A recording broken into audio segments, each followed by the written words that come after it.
동지는 24절기 가운데 하나로 대설과 소환 사이다.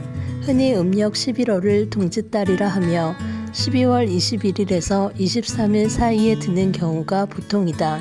동지가 음력 동짓달 초순에 들면 애동지, 중순에 들면 중동지, 금운 무렵에 들면 노동지라고 한다.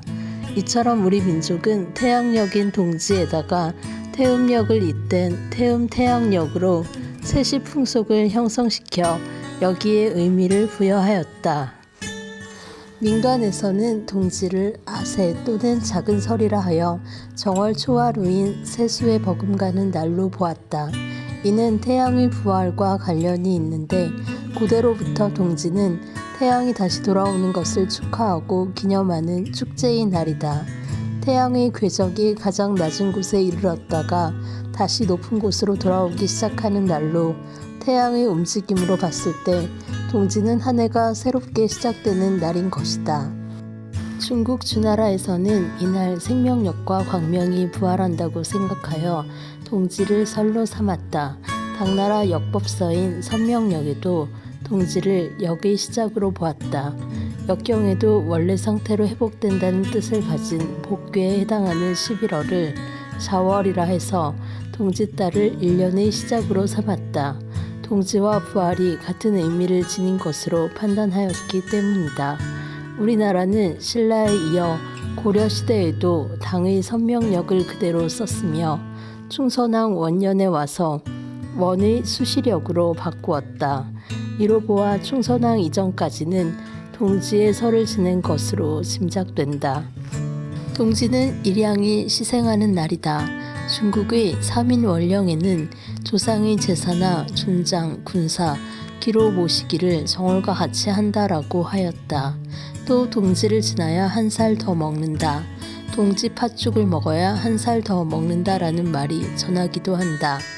이렇게 우리 선조들은 동짓날을 한 해의 시작으로 보고 관상감에서 새 달력을 만들어 궁중에 바쳤는데 이것이 바로 책력이다. 예부터 단호 선물은 부채요. 동지 선물은 책력이라는 말이 전하는 것도 이 때문이다.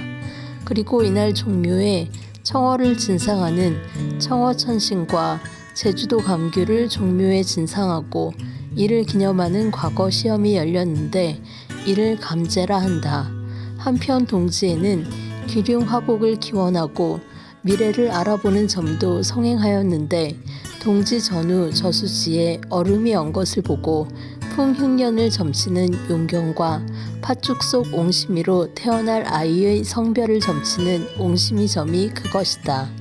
송서에는 동지의 조화, 향사는 모두 원일의 의식과 같다라고 하였다.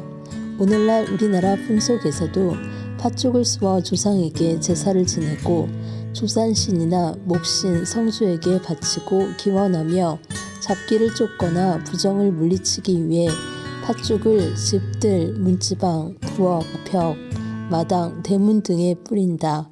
그런데 애동지이면 아이들에게 나쁘다고 팥죽을 쏘아 먹지 않고 중동지나 노동지에 들어야 팥죽을 쏘아 먹는다고 한다. 형초 새시기에는 동지 팥죽의 유래에 대하여 옛날 황하 종류를 다스렸던 공공씨가 불초 자식을 두었는데 그 아들이 동짓날에 죽어서 역귀가 되었다. 이 귀신은 붉은 팥을 무서워하므로 동짓날 팥죽을 쏘아 물리치는 것이다 라고 하였다. 무엇보다도 동짓날 사람들이 팥죽을 먹는 데는 잡기가 몸이 쉬지 못하게 하며 건강을 유지하기 위한 주술적 의미가 있다. 하지만 이외에도 동지는 겨울 중에서도 가장 추울 때이므로 팥죽을 끓여 먹음으로써 한기를 쫓아 추위를 이겨내고 동시에 겨울철에 부족한 영양을 보충하고자 했던 조상들의 슬기였다.